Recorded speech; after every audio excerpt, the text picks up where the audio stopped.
अस्सलाम वालेकुम dear students. आज हमारा जो अगला टॉपिक हम शुरू करने जा रहे हैं वो है मुरक्कब सादा मौसी की हरकत, यानी कंपोजिट एसएचएम। इसका सीधा साधा मतलब ये होता है कि मान लीजिए एक ज़र्रा है लेकिन उस पर अमल करने वाली सादा मौसी की हरकतें दो हैं। तो जब एक ज़र्रे पर दो अलग अलग सादा मौसी की हरकतें एक साथ अमल करेंगी, उस वक्त जो नई हरकत या जो माहसिल हरकत उस ज़र्रे के अंदर पैदा होगी उसे हम मुरक्कब एसएचएम कहेंगे, यानी कंपोजिट एसएचएम।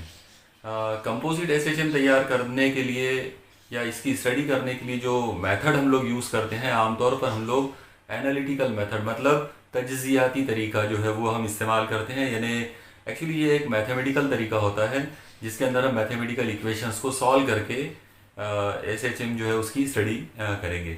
तो यहाँ इस टॉपिक में सबसे पहले हम ये फ़र्ज़ करेंगे कि एक ज़र्रे पर अमल करने वाली जो दो सादा मौसी की हरकतें हैं उन दोनों का वक्त दौरान सेम है, मतलब वक्त दौरान एक जैसा होना जो है ये उसकी पहली शर्त है।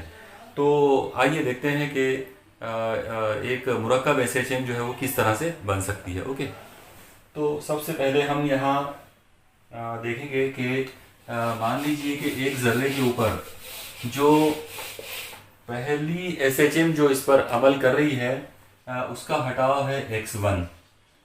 तो उसकी इक्वेशन जो होगी, उसके हटाव की जो मसावत होगी वो होगी x1 is equal to a1 sine omega t plus phi1।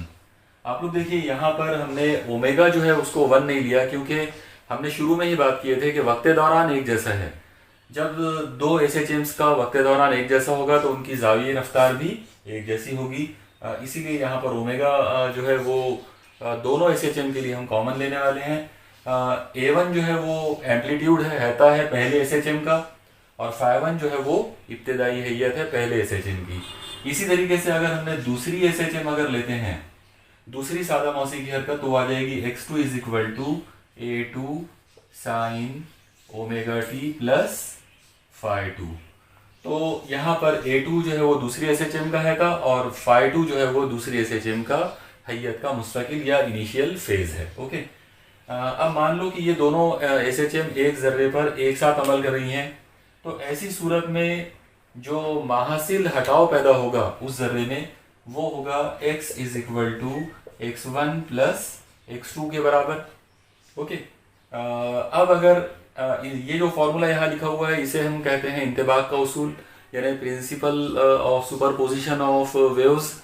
यहाँ पर ये जो दोनों एसएचएम्स जो है वो उनको अगर हम दो लहरों के तौर पे इमेजिन करें तो ये उन दोनों का माहासिल हो जाएगा। ओके, इसमें अब ये दोनों मसावत ला के रख देते हैं तो ये आएगा x is equal to x1 की वैल्यू अगर लेते हैं ये आएगा a1 sine omega t plus phi1 plus a2 sine omega t plus phi2। अब आप यहाँ पर एक चीज़ पर गौर कीजिए कि यहाँ ट्रिग्नोमेट्री का एक फॉर्मूला हमको दिखाई दे रहा है और वो फॉर्मूला है sign omega t plus alpha omega 1। उसी तरह से यहाँ दिख रहा है हमको sign omega t plus phi2। तो यहाँ हम मैथमेटिक्स का मतलब ट्रिग्नोमेट्री का एक फॉर्मूला यूज़ कर सकते हैं। वो फॉर्मूला है साइन a प्लस बी वाला। आप याद रखिए साइन ब्रैकेट में अगर a प्लस बी दो अलग अलग जाविये हों तो ऐसी सूरत में इसका फॉर्मूला होता है sine a into cos B plus cos a into sine B.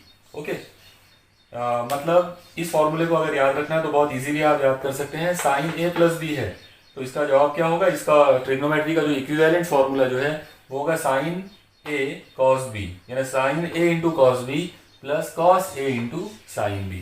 तो ये फॉर्मूला आपको यहाँ भी अप्लाई करना है और इसी फॉर्मूले को आपको यहाँ भी अप्लाई करना है।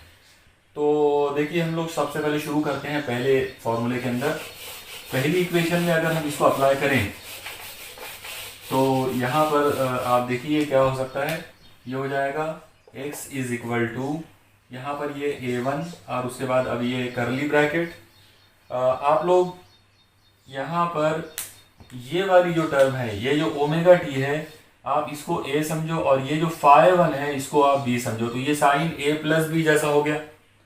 और अगर ये साइन A प्लस बी जैसा हो गया तो अब हम यहाँ पर ये फॉर्मूले को अप्लाई कर सकते हैं।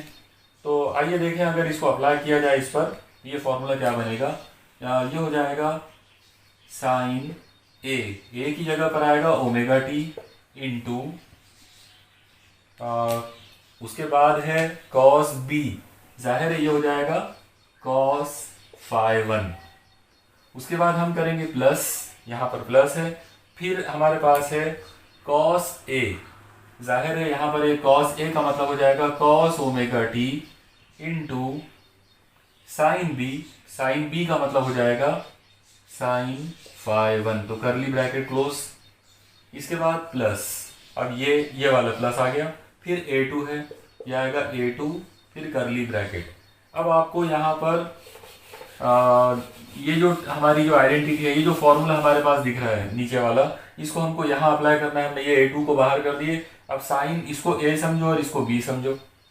तो अगर इसको A और B समझ के सॉल्व किया जाए तो ये आ जाएगा साइन ए मतलब ओमेगा टी, और अब इसके अंदर आ जाएगा कॉस बी मतलब φ2, उसके बाद प्लस के बाद आएगा कॉस ए मतलब cos omega t into sine B, जाहिर है यहाँ पर ये आ जाएगा साइन φ2। ये करली ब्रैकेट क्लोज हो गया।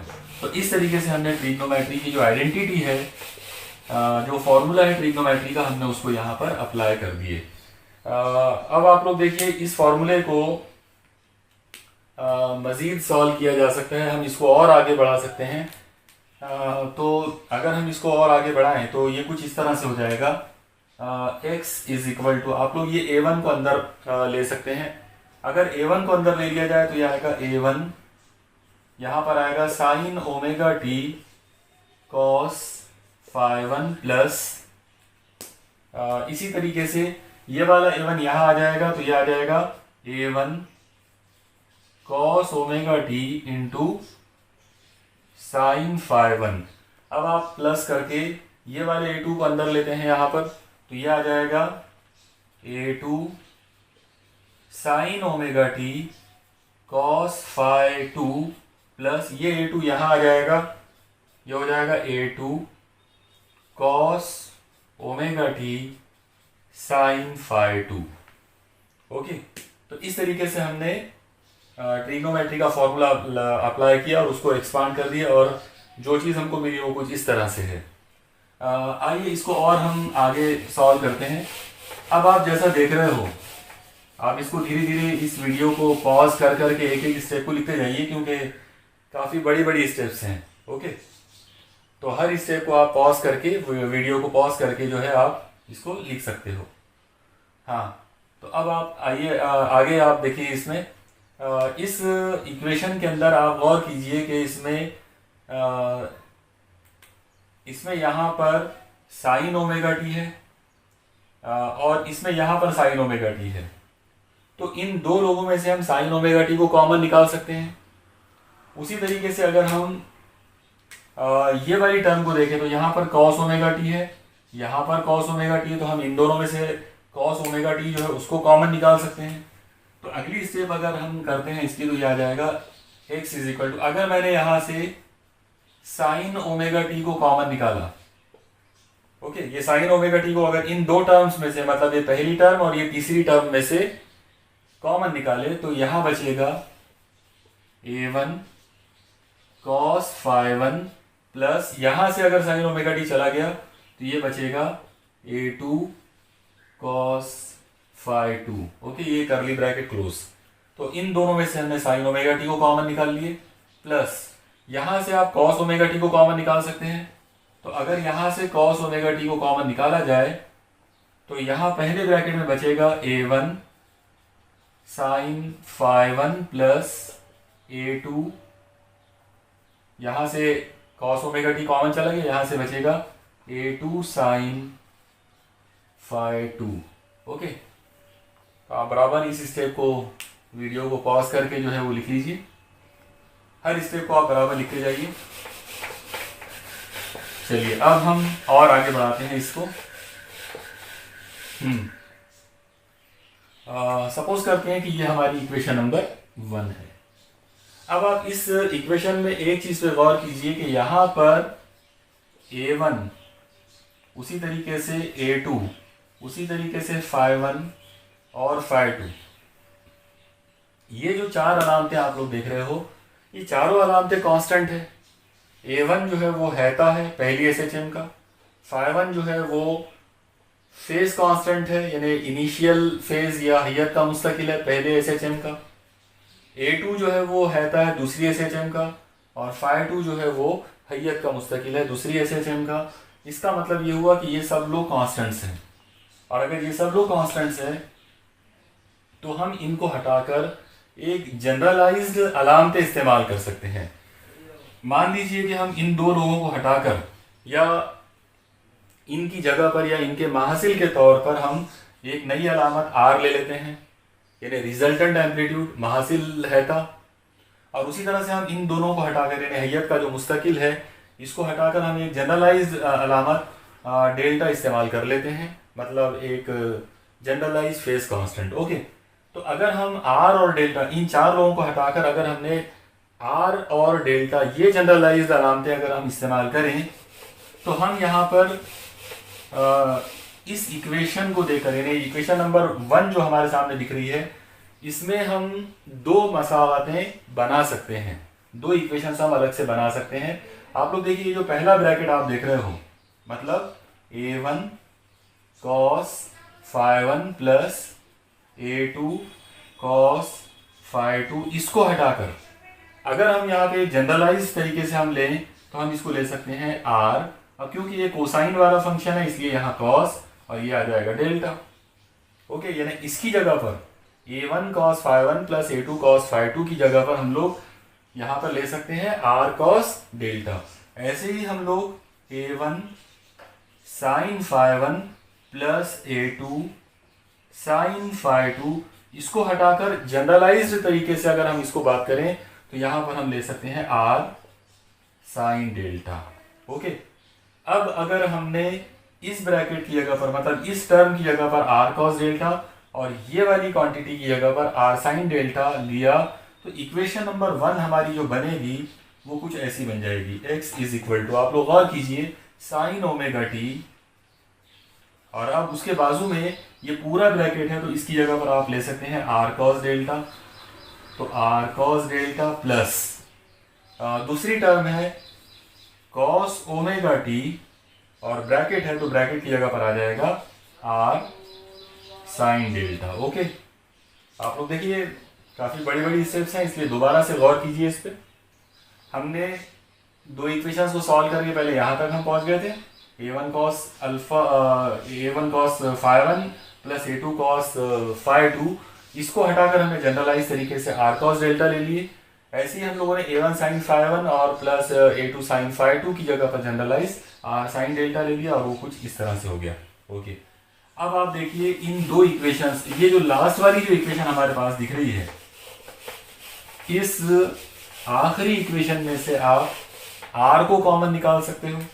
तो अगर इसमें से r को मतलब ये जो r है अगर हम इस r को यहां से कॉमन निकालें तो ये कुछ ऐसा हो जाएगा, x is equal to r in bracket ये हो जाएगा sine omega t into cos delta plus यहां से r बाहर चला गया तो ये हो जाएगा cos omega t into sine delta. Okay, अब आप गौर करो कि अब आपके पास ये जो ब्रैकेट जो नजर आ रहा है तो ये sign A cos B plus cos A sine B जैसा बन गया। मतलब हम एक बार फिर से वो जो आइडेंटिटी हमने शुरू में इस्तेमाल किए थे साइन ए प्लस बी वाला, हम वो यहाँ पे यूज कर सकते हैं। तो साइन ए प्लस बी के फॉर्मूले के हिसाब से उसका जवाब होता है sign A cos B plus cos A sign B. तो ये हो जाएगा sine omega t cos delta cos omega t sine delta. तो इनको हटाकर आप पहले वाली वो आइडेंटिटी यहाँ लगा सकते हैं तो ये आ जाएगा x is equal to R in bracket. जाहिर है इसको ट्रिग्नोमेट्री की वो आइडेंटिटी अगर इस्तेमाल करें तो ये आ जाएगा साइन ए प्लस बी। जाहिर है यहाँ पर ए का मतलब है ओमेगा टी और बी का मतलब है डेल्टा। यहाँ पर यह हमारा ब्रैकेट क्लोज हो गया और अब आप करली ब्रैकेट को हटा सकते हो तो आपको इक्वेशन मिलेगी x is equal to R sine omega t plus delta. आप लोग देखिए ये जो इक्वेशन है ये हमारी महासिल जो हटाव पैदा हुआ था उस जर्रे में, उस जर्रे के महासिल हटाव का ये फॉर्मूला है। इस फॉर्मूले के अंदर मतलब ये वाली जो चीज़ है तो ये महासिल हटाव है, ये जो आर है ये महासिल हैता है यानी रिजल्टेंट एम्पलीट्यूड है, और ये जो डेल्टा है तो ये महासिल हैयत का मुस्तकिल है। ओके, अब आप गौर कीजिए कि ये जो इक्वेशन हमको नजर आ रही है R sine omega t plus delta, ये पूरा का पूरा वही फॉर्मेट है जो हमारा एसएचएम का फॉर्मेट था। एसएचएम की जो हटाव की मसावत हम लोगों ने शुरू में अखज़ किए थे इस चैप्टर के अंदर, वो थी x is equal to A sine omega t plus phi. यहाँ पर ए की जगह पर आर आ गया और फाई की जगह पर डेल्टा है, इसका मतलब ये भी एसएचएम है। तो इस तरीके से हमने मैथमेटिकली ये प्रूफ कर दिए कि अगर किसी एक जर्रे पर बैक वक्त यानी एक ही वक्त में दो अलग अलग सादा मौसीकी हरकतें अगर उस पर अमल करें तो उस जर्रे में जो महासिल हरकत पैदा होगी वो भी एसएचएम होगी, वो भी एक तरह की सादा मौसीकी हरकत होगी। उस महासिल हरकत को हम लोग मुरक्कब सादा मौसीकी हरकत यानी कंपोजिट एसएचएम कह सकते हैं, कंपोजिट एसएचएम हम उसको कहेंगे। ओके, तो यहाँ पर यह हमारा आर्टिकल का पहला पार्ट कंप्लीट हो गया।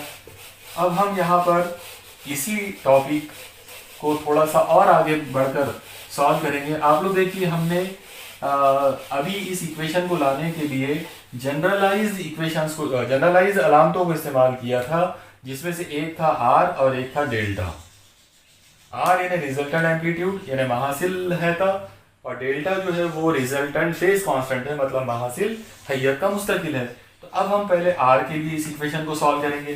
तो आइए हम दोबारा से उन जनरलाइज्ड इक्वेशंस को वापस हम लाने की कोशिश लाते हैं, वहां से हम उसको सॉल्व करेंगे। आप देखिए हमने फर्ज किया था कि आर कॉस डेल्टा जो है ये हमने in place of a1 cos alpha 1 plus a2 cos alpha 2 इसकी जगह पर हमने आर कॉस डेल्टा लिया था। ऐसे हम लोगों ने आर साइन डेल्टा जो लिए थे वो लिए थे a1 sine alpha 1 plus a2 sine alpha 2 की जगह पर। तो इन दो इक्वेशंस को हल करके, इनको सॉल्व करके हम आर और डेल्टा मालूम कर सकते हैं। आप लोग देखिए अगर आर मालूम करना हो तो हमको इस इक्वेशन में से कॉस डेल्टा और साइन डेल्टा को हटाना पड़ेगा, और साइन डेल्टा और कॉस डेल्टा को हटाने का एक आसान आइडिया जो है वो ये है कि जो आप लोगों ने 10th क्लास के अंदर जो आइडेंटिटी पढ़ी थी ये वाली, sine square theta plus cos square theta is equal to 1 होता है। तो ये चीज़ का हम फायदा उठा सकते हैं यहाँ पर।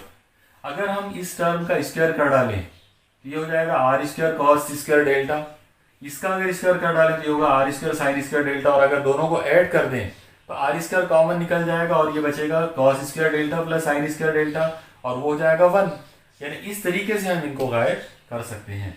तो अब हम यहाँ पर ये जो दो स्टेप्स हमारे पास हैं इनका हम स्क्वायर करेंगे और ऐड करेंगे, मतलब हमको इनका मुरब्बा करना है और मुरब्बा करके इनका मजमुआ लेना है। ओके, तो अब आप देखिए आगे ये स्टेप्स क्या हो सकती है।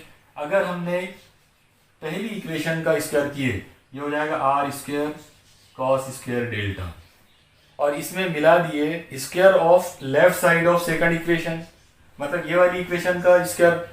तो हम लोग यहाँ पर इसमें ऐड करेंगे ये वाले पार्ट का स्क्वायर यानी R square into sine square delta is equal to, ये हमने लेफ्ट साइड को कर लिए। तो राइट साइड में भी ऐसे ही कुछ हो जाएगा। राइट साइड में हम पहले ब्रैकेट को ले सकते हैं, ये आ जाएगा a1 cos alpha 1 plus a2 cos alpha 2 पूरे ब्रैकेट का स्क्वायर, उसके बाद प्लस यहाँ से आप ये वाली साइड को ऐड करोगे उसके अंदर ये आ जाएगा A1 sine alpha 1 plus A2 sine alpha 2 पूरे ब्रैकेट का स्क्वायर। ओके, अब हम इसको और आगे बढ़ाते हैं, इसको थोड़ा सा और हम सॉल्व करेंगे आगे। आप लोग देखिए लेफ्ट साइड में से आर स्क्वायर को कॉमन निकाल सकते हैं। तो अगर हमने यहाँ से लेफ्ट साइड से आर स्क्वायर को कॉमन निकाल लिए तो ये इससे कुछ ऐसी हो जाएगी। आप लोग देखिए यहाँ से मैंने आर स्क्वायर को कॉमन निकाल दिया तो ये बन जाएगा ब्रैकेट में cos square delta plus sine square delta. लेकिन आपको पता है कि cos square plus sine square is equal to 1 होगा, यानी cos square delta plus sine square delta is equal to 1। तो ये पूरा का जो पूरा ब्रैकेट है ये हो जाएगा 1, और अगर ये 1 हो गया तो फिर ये पूरा का पूरा हो जाएगा आर स्क्वायर इंटू 1 यानी आर स्क्वायर। तो इस तरीके से हमारे पास इक्वेशन आ गई है R square is equal to A1 cos alpha 1 plus A2 cos alpha 2 का स्क्वायर प्लस, ओके, और ये bracket A1 sine alpha 1 plus A2 sine alpha 2 पूरे ब्रैकेट का स्क्वायर। तो यहाँ पर इस स्टेप तक हम लोग पहुँच गए हैं। अब आप देखिए इसके आगे हमको मैथमेटिक्स की एक और आइडेंटिटी को अप्लाई करना है। आप लोगों ने पढ़ा हुआ है a plus B whole square. अगर हम a plus B whole square अगर लेते हैं तो इसका आंसर आएगा a square plus 2ab plus B square. तो ये फॉर्मूला आप अप्लाई कर सकते हो इन दो ब्रैकेट्स को सॉल्व करने के लिए। कैसे हम अप्लाई करेंगे तो एक बार आप समझ लो उसको। आप देखो यहाँ पर ये वाली जो टर्म हमको दिख रही है हम इसको a समझेंगे, और ये वाली जो टर्म हमको दिख रही है हम इसको b समझेंगे। ऐसे ही आप लोग देखो कि ये वाली जो टर्म है ये a है और हम इसकी जगह पर यहाँ पर b समझेंगे। तो a प्लस बी ब्रैकेट का स्क्वायर है, a plus B whole square का फॉर्मूला अप्लाई किया जा सकता है यहाँ भी और यहाँ भी। ओके, तो चलो शुरू करते हैं इसको। आप देखिए अगर इसको सॉल्व करना शुरू करें तो ये कुछ ऐसा हो जाएगा R square is equal to, अब ये पहला करली ब्रैकेट, ओके, ए स्क्वायर मतलब ये क्या हो जाएगा A1 square cos square alpha 1 plus 2ab, जाहिर है 2ab का मतलब हो जाएगा 2 times A1 cos alpha 1 into A2 cos alpha 2 plus B square, जाहिर है बी स्क्वायर का मतलब ये वाली टर्म का स्क्वायर हो जाएगा तो ये आएगा A2 square into cos square alpha 2, ये करली ब्रैकेट क्लोज। तो हमने ये पहले वाले ब्रैकेट का स्क्वायर कर दिया, उसके बाद प्लस दूसरा करली ब्रैकेट। अब हम इसको a प्लस बी का फॉर्मूला अप्लाई करेंगे। अगर इसको अप्लाई करें तो ये आ जाएगा A1 square sine square alpha 1 plus 2 times AB मतलब 2 times A1 sine alpha 1 into A2 sine alpha 2 plus B square मतलब A2 का स्क्वायर साइन स्क्वायर अल्फा 2, करली ब्रैकेट क्लोज। तो इस तरीके से एक्सपांशन करते करते करते अब हम लोग यहाँ तक आ गए। अब हमारे पास आप गौर से देखो कि हमारे पास टोटल मिलाकर 6 अलग अलग टर्म्स हैं, 1 2 3 4 5 और ये 6। ओके, तो 6 टर्म्स हमारे पास हैं। इन 6 टर्म्स में से हम कॉमन जो है कुछ लोगों को यानी जो चीज़ें कॉमन हम निकाल सकते हैं हम उनको कॉमन के तौर पे निकालने की कोशिश करेंगे ताकि ये और ज़्यादा सॉल्व हो जाए। आप लोग फिर से एक चीज़ देखिए कि क्योंकि ये काफ़ी बड़ी बड़ी मैथमेटिकल स्टेप्स है इसलिए इस वीडियो को आप बार बार पॉज करके जो है इक्वेशंस को लिखिए और उसी तरीके से आप इसको लिख पाओगे। ओके, रवानी में आप इसको लिखना ज़रा मुश्किल हो जाएगा, इसलिए पॉज करके लिखना ज़्यादा ज़रूरी है। ओके, आइए अब हम गौर करते हैं यहाँ पे अगली स्टेप के ऊपर। आप देखिए यहाँ पर हमारी जो पहली टर्म है इसमें यहाँ पर है A1 स्क्वायर और हमारी ये जो चौथी टर्म है इसमें भी A1 स्क्वायर है। तो हम इन दोनों में से A1 स्क्वायर कॉमन निकाल सकते हैं।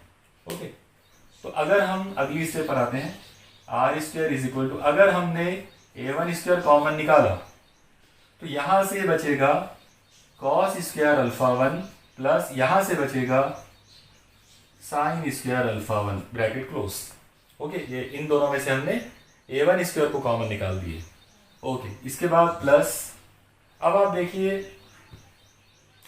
इस टर्म में 2 टाइम्स a1 और a2, उसी तरह से 2 टाइम्स a1 और ये a2 कॉमन है, तो हम इन दोनों में से इन लोगों को कॉमन निकाल लेंगे। मतलब यहाँ पर हम निकालेंगे 2 टाइम्स a1 a2 कॉमन, यहाँ बचेगा cos alpha 1 cos alpha 2 plus यहाँ से ये लोग कॉमन चलेगा तो यहाँ से बचेगा sign alpha 1 into sine alpha 2 bracket close. Okay, और अब आखिरी टर्म आप देखो, यहाँ a2 स्क्वायर है और यहाँ a2 स्क्वायर है, तो इन दोनों में से हम a2 स्क्वायर को कॉमन निकाल सकते हैं। तो अगर a2 स्क्वायर को हमने कॉमन निकाल दिए तो ये स्टेप यहाँ पर कुछ इस तरह से बनेगी।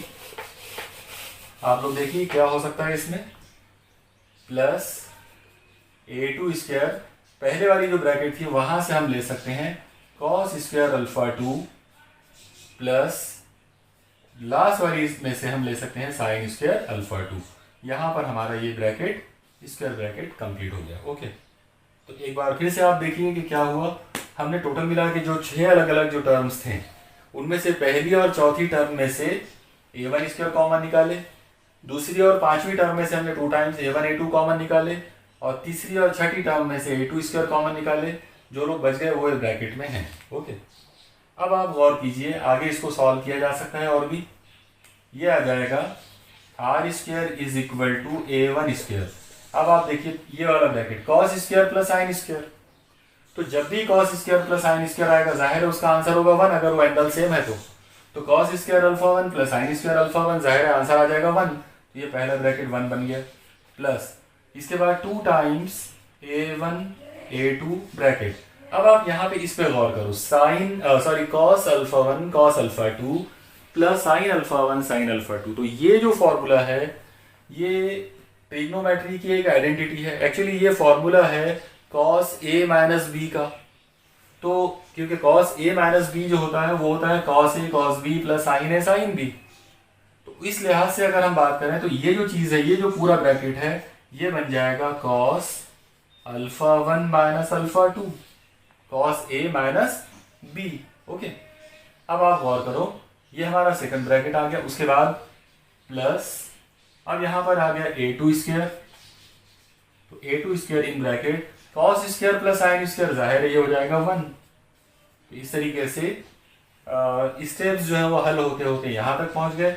और अब हम इसको शॉर्ट में लिख सकते हैं, R square is equal to, यहाँ पर पहली टर्म है a1 स्क्वायर, अब वो आखिरी वाली टर्म को मैं लिख लेता हूँ, तो प्लस a2 स्क्वायर, क्योंकि ये प्लस में है तीनों टर्म्स, आगे पीछे किसी को भी लिख सकते हैं, तो a1 square plus a2 square plus 2 times a1 a2 into cos alpha 1 minus alpha 2। Okay, ये स्टेप तक हम लोग पहुंच गए। अब आप इतनी स्टेप्स जो है उसको फिर से वीडियो को पॉज करके जो है वो लिखते जाओ।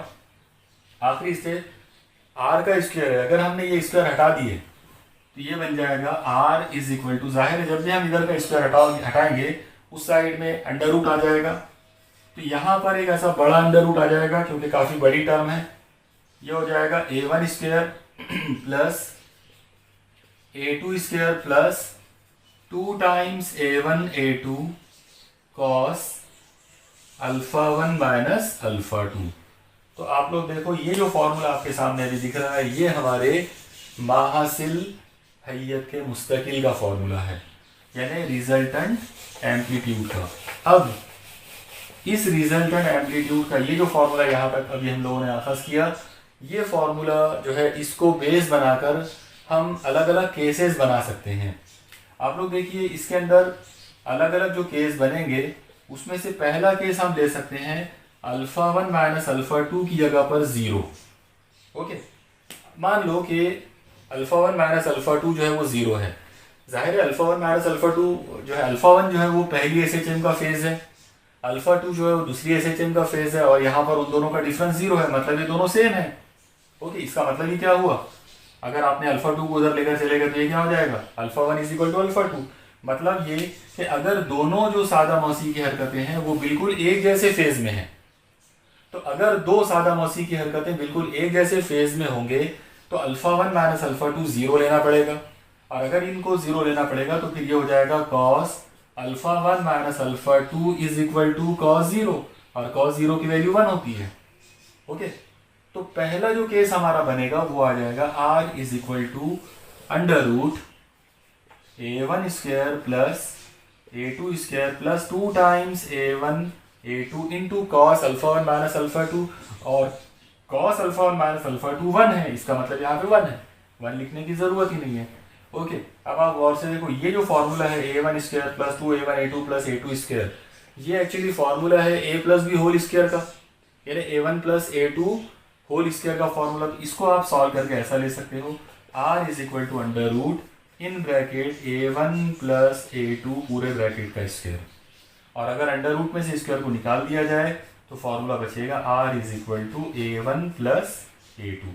तो ये हमारा एक बहुत ही इंपॉर्टेंट रिजल्ट यहाँ पर आ गया, और हमको ये मिला इस पहले केस के अंदर कि अगर दो सादा मौसी की हरकतें एक जैसे फेज में हैं, अगर उनकी हैयतें बिल्कुल एक जैसी हैं, तो अल्फा 1 माइनस अल्फा 2 जीरो हो जाएगा, और अगर ये जीरो है तो फिर cos of zero is equal to 1 होगा। ये चीज़ हमने उस इक्वेशन में ला के रख दिए, और हमको ये फॉर्मूला कुछ इस तरह से मिला, a1 square plus a2 square plus 2a1 a2 into cos alpha 1 minus alpha 2 मतलब 1 लिखने की जरूरत नहीं थी, इसलिए हमने इसको आइडेंटिटी अप्लाई कर दिए, ये बन गया a1 प्लस a2 ब्रैकेट का स्क्वायर, और अंडर रूट में अगर स्क्वायर हो तो फिर वो बाहर आ जाएगा, मतलब r is equal to a1 plus a2। ये हमारा पहला केस है। आइए अब हम दूसरे केस पे चलते हैं। मान लो कि केस नंबर 2 के अंदर हम ये सपोज करते हैं कि दोनों SHM एक दूसरे के ऊपर उमूदन है, परपेंडिकुलर है, एक दूसरे के ऊपर नॉर्मल है। तो अगर आप ऐसा करते हैं तो अल्फा 1 माइनस अल्फा 2 की वैल्यू जो है वो लेना पड़ेगा 90 डिग्री, या फिर π/2 अगर रेडियन में लेना है तो 90 डिग्री या π/2 अगर हम लेंगे तो ये हो जाएगा cos alpha 1 minus alpha 2 is equal to, यहाँ पर आपको 90 डिग्री लेना पड़ेगा, और जाहिर है cos 90 का मतलब जीरो होता है, cos π/2 या cos 90 जो है वो जीरो होगा। इस मुनासिबत से अगर r के अंदर वैल्यू अगर लेते हैं आएगा under root a1 square plus a2 square plus 2 times a1 a2 into cos 90, और जाहिर है cos 90 हो जाएगा जीरो। और अब आप गौर करो कि अगर cos 90 की वैल्यू जीरो है तो जीरो की वजह से ये वाली पूरी टर्म जो है ये जीरो हो जाएगी, और अगर ये पूरी टर्म जीरो हो गई तो जो फॉर्मूला आपको मिलेगा वो आएगा r is equal to under root a1 square plus a2 square.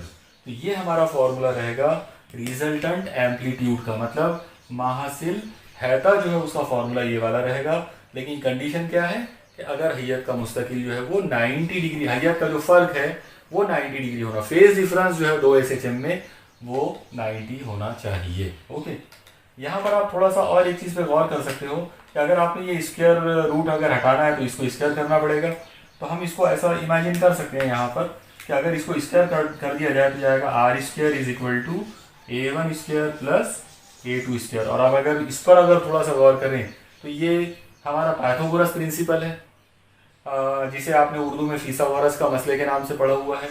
तो अगर उस लिहाज से अगर हम बात करें तो ये इक्वेशन कुछ तो भी ऐसी बनेगी, मतलब यहाँ पर अगर मान लो कि ये a1 है और ये a2 है, जाहिर दोनों के बीच का फेज एंगल जो है वो 90 है, तो फिर ये r बन जाएगा, और ये r की वैल्यू क्या होगी under root a1 square plus a2 square. तो ये एक्चुअली पाइथागोरस प्रिंसिपल ही है, लेकिन उसको एक अलग फॉर्मेट में हमको SHM के लिए ये मिला है। ओके, ये हमारा केस सेकंड आ गया। आइए अब हम गौर करते हैं हमारे अगले केस के ऊपर। वैसे भी यहाँ पर बहुत सारे केस बनाए जा सकते हैं, लेकिन मैं सिर्फ खास जो केसेस हैं सिर्फ वही बता रहा हूँ। मान लो केस थर्ड लेते हैं कि दो SHM एक दूसरे से एंटी पैरेलल हैं या अपोजिटली डायरेक्टेड है, मतलब एक दूसरे से मुखालिफ हैयत में है। तो अगर हम उनको मुखालिफ हैयत में अगर लेंगे तो यहाँ पर आप देखो कि ये जो अल्फा 1 माइनस अल्फा 2 है ये हमको लेना पड़ेगा 180 डिग्री या फिर पाई लेना पड़ेगा। 180 डिग्री मतलब पाई रेडियन। इस मुनासिबत से अगर बात करें तो ये आ जाएगा cos अल्फा 1 माइनस अल्फा 2 जो है ये हो जाएगा cos 180, और cos 180 होता है -1। अब अगर ये -1 है तो ये -1 आपको वहां लेना पड़ेगा, मतलब ये बन जाएगा r is equal to under root a1 square plus a2 square plus 2 times a1 a2, और ब्रैकेट में जो cos अल्फा 1 माइनस अल्फा 2 है उसकी वैल्यू होगी -1। ओके, तो ये आ जाएगा, इसलिए यहाँ पर हमने उसकी जगह पे -1 ले लिया। Okay, r is equal to under root ये आ जाएगा a1 स्क्वायर। अब आप देखो ये -1 से जब आप इस टर्म को मल्टीप्लाई करेंगे तो ये पूरा निगेटिव बन जाएगा। मैं इसको यहाँ बीच में लिख लेता हूँ, तो 2 टाइम्स a1 a2, और ये प्लस वाली टर्म आखिरी में लिख लेते हैं प्लस a2 स्क्वायर। आप देखो ये आइडेंटिटी है, a square -2ab plus b square, तो जाहिर है फॉर्मूला है a minus B whole square का, तो हम इसको लिख सकते हैं r is equal to under root a1 minus a2 पूरे ब्रैकेट का स्क्वायर। जाहिर है स्क्वायर रूट में से स्क्वायर को अगर निकाल लेते हैं तो आपको फॉर्मूला मिलेगा r is equal to a1 minus a2। तो ये हमारे रिजल्टेंट एम्पलीट्यूड का फॉर्मूला आ गया। रिजल्टेंट एम्पलीट्यूड जो है वो आ गया है a1 माइनस a2 के बराबर अगर हैयत का जो फ़र्क है वो 180 डिग्री हो तो। देखिए ये मैंने 3 अलग अलग स्पेशल केसेस आपको अभी करके बताया हूँ। मैं एक बार जस्ट समराइज करने के लिए जो है आपको बता रहा हूँ यहाँ पर कि 3 जो हमको रिजल्ट अभी मिले हैं वो रिजल्ट कुछ इस तरह से हैं। अगर मान लो अल्फ़ा 1 माइनस अल्फ़ा 2 0 लेते हैं तो r का फॉर्मूला आ जाएगा a1 प्लस a2। अगर हम अल्फ़ा 1 माइनस अल्फ़ा 2 90 लेते हैं तो r का फॉर्मूला आ जाएगा under root of a1 square plus a2 square. और अगर आप अल्फ़ा 1 माइनस अल्फ़ा 2 को 180 डिग्री लेते हैं यानी पाई रेडियन लेते हैं तो r का फॉर्मूला आ जाएगा a1 माइनस a2। ओके, मतलब ये कि अगर दो SHM दो सादा मौसी की हरकतें अगर एक जैसी हैयत में है तो दोनों हैते ऐड हो जाएंगे। अगर उनके दरमियान 90 का एंगल है तो फिर ये पाइथागोरस प्रिंसिपल जैसा बन जाएगा under root of a1 square plus a2 square.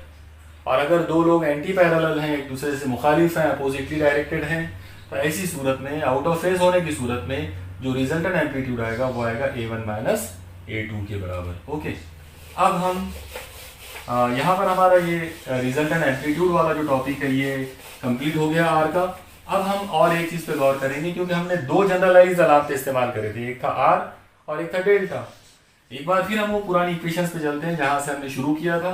आप देखिए हमारी पहली इक्वेशन जो हमने लिखा था वो थी R cos delta is equal to a1 cos phi 1 plus a2 cos phi 2, और दूसरी हमारी जनरलाइज इक्वेशन थी R sine delta is equal to a1 sine phi 1 plus a2 sine phi 2। तो इन दो इक्वेशंस को अब हमने अभी हमने जो सॉल्व किया था वो था आर के लिए, मतलब हमने डेल्टा को गायब किया था, स्क्वायर एंड ऐड करके जो हमने किया था तो उसके अंदर ये साइन डेल्टा और कॉस डेल्टा गायब हुए थे और आर का हमको फॉर्मूला मिल गया था। अब हम कुछ ऐसा करेंगे कि आर गायब हो जाए और डेल्टा बाकी बचे, तो उसका तो आसान तरीका है, आप इन दोनों को डिवाइड कर दो। तो अगर आपने ये नीचे वाली इक्वेशन को मतलब ये साइन वाली इक्वेशन को कॉस वाली इक्वेशन के साथ अगर डिवाइड कर दिए तो क्या बचेगा, आप लोग देखो, ये हो जाएगा R sine delta upon R cos delta. Okay, तो R sine delta upon R cos delta is equal to ये आ जाएगा a1 sine phi 1 plus a2 sine phi 2 upon में आएगा a1 ये इसकी value cos phi 1 plus a2 cos phi 2। Okay, अब आप देखिए राइट साइड में प्लस की ये जो टर्म है इसकी वजह से हम इसको और ज़्यादा सॉल्व नहीं कर पाएंगे, लेकिन लेफ्ट साइड को हम सॉल्व कर सकते हैं। यहाँ पे ये आर से ये आर कट जाएगा, अगर आर से आर कैंसिल हो गया तो बचेगा sine delta upon cos delta, और sine delta upon cos delta जो ये हो जाएगा टेन, ये आ जाएगा tan delta is equal to क्या हो जाएगा इधर a1 sine phi 1 plus a2 sine phi 2 upon में आएगा a1 cos phi 1 plus a2 cos phi 2। Okay, ये स्टेप आ गई हमारी टेन डेल्टा के लिए, और हमारा जो मेन टारगेट था वो था डेल्टा, यानी हमको रिजल्टेंट जो फेस कांस्टेंट है डेल्टा हैयत का मुस्तकिल जो है वो हमको मालूम करना था। तो हम क्या करेंगे कि टेन को उधर भेज देंगे। अगर हमने टेन को इधर से इधर भेज दिया तो वो इनवर्स बन जाएगा, इसका मतलब ये आ जाएगा delta is equal to tan inverse, और जाहिर है टेन इनवर्स के अंदर वाली ये टर्म ऐसी की ऐसी रहेगी a1 sine phi 1 plus a2 sine phi 2 और अपॉन में आएगा a1 cos phi 1 plus a2 cos phi 2। Okay, ये हमारा रिजल्टेंट फेस एंगल या रिजल्टेंट फेस कांस्टेंट डेल्टा जो है उसका फॉर्मूला आ गया। तो आप लोगों को अगर ये सवाल एग्ज़ाम में अगर कभी आता है तो यहाँ तक आपको इसको सॉल्व करना पड़ेगा। ये काफ़ी बड़ा सवाल है, और क्योंकि ये पूरा पूरा एनालिटिकल मेथड है, मतलब आपको ये पूरा का पूरा मैथमेटिकल तरीके से ही प्रूव करना पड़ेगा। तो आज के इस टॉपिक के अंदर, आज के इस आर्टिकल के अंदर हमने देखा कि अगर हम दो सादा मौसी की हरकतें जिनका वक्त दौरान एक जैसा हो, अगर वो एक दूसरे पर मुंतबिक हो जाते हैं, अगर वो एक ज़र्रे पर एक साथ अमल कर लेते हैं, तो ऐसी सूरत में जो नई हरकत पैदा होगी, जो महासिल हरकत पैदा होगी, वो भी एक सादा मौसी की हरकत होगी जिसका नाम होगा मुरक्कब सादा मौसी की हरकत। और उसके लिए जो अलग अलग फार्मूले हमने देखे थे कि उसके लिए आर का फार्मूला जो है वो जाएगा अंडर रूट, यानी आर मतलब रिजल्टेंट एम्पलीट्यूड या महासिल हैता। तो महासिल हैता का फार्मूला हो जाएगा R is equal to under root a1 square plus a2 square plus 2 times a1 a2 cos alpha 1 minus alpha 2। और अगर हम उसमें हैयत का मुस्तकिल अगर लेते हैं महासिल, तो उसका फार्मूला आ जाएगा delta is equal to tan inverse a1 sine phi 1 plus a2 sine phi 2 upon a1 cos phi 1 plus a2 cos phi 2। इस वीडियो को आप बार बार हर स्टेप को पॉज कर करके देखकर जो है बराबर इसके नोट्स बनाइए, क्योंकि ये काफ़ी बड़ा और मैथमेटिकल और थोड़ा सा मुश्किल भी आर्टिकल है। इस लिहाज से अगर आप इसको थोड़ा सा बार बार देखेंगे और बार बार इसको पॉज कर करके हर स्टेप को बराबर नोट करेंगे, तो ये आपको बहुत आसानी के साथ में समझ में आ जाएगा। मुझे उम्मीद है कि आपको ये पूरा आर्टिकल समझ में आया होगा। आप इसकी प्रैक्टिस कीजिए। अल्लाह हाफिज़।